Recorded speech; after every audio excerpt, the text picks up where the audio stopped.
Ай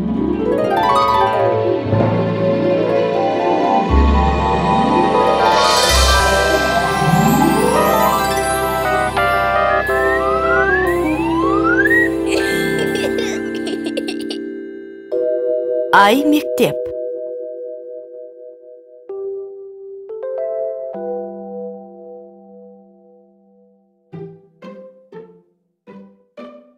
Аға, маған көмектесіп жібересіз бе?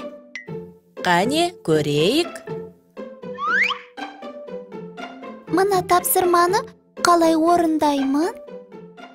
Буындардан адам аттарын құра. Дана, әр вагонында сөз жазылған пойызға қарашы.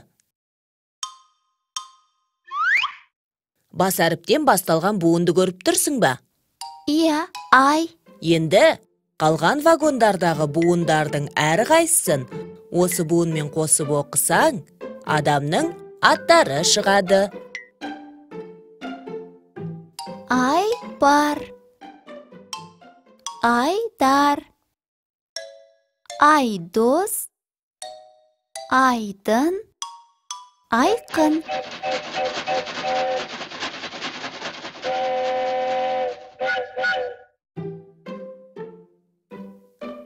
Мұнда буындар шашылып берілген екен. Бас әріпті буында екеу, сондықтан аздап ойлану керек. Еркін. Ермек. Нұрбек. Нұргүл. Нұрай. Ерлік. Тамаша! Сен көптеген адам аттарын құрастырдың. Олардың қалай жазылатынын байқадың ба? Иә, бас әріптен бастап жазылады екен.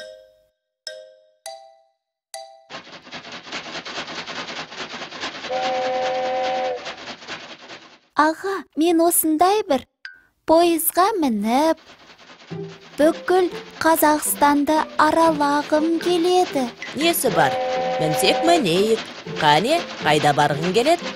Менің барлық жерге барғым келеді.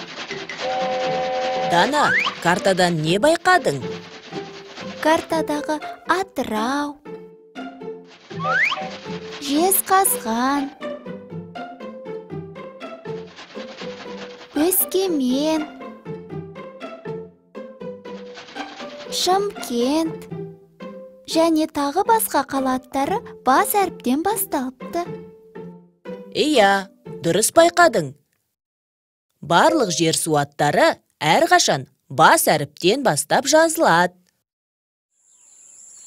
Бәрінен де жайлаудағы атамызға барсақ қой, Ақтөс және Бөрібасар деген екі иті бар еді. Тайбурыл да үлкен арғымақ ат болған шығар. Аға, Ақтөс, Бөрібасар, Тайбурыл бәрі де бас әріптен бастап жазыла ма? Иә, үй хайуанаттары мен жануарларының аттары да бас әріптен бастап жазылады.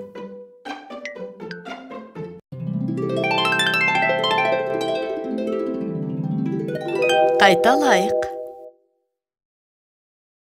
Бас әріппен жазылатын сөздер.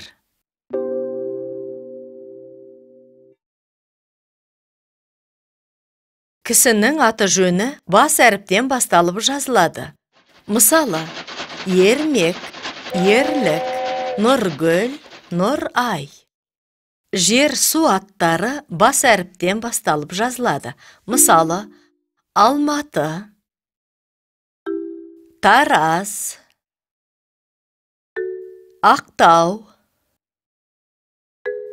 Семей.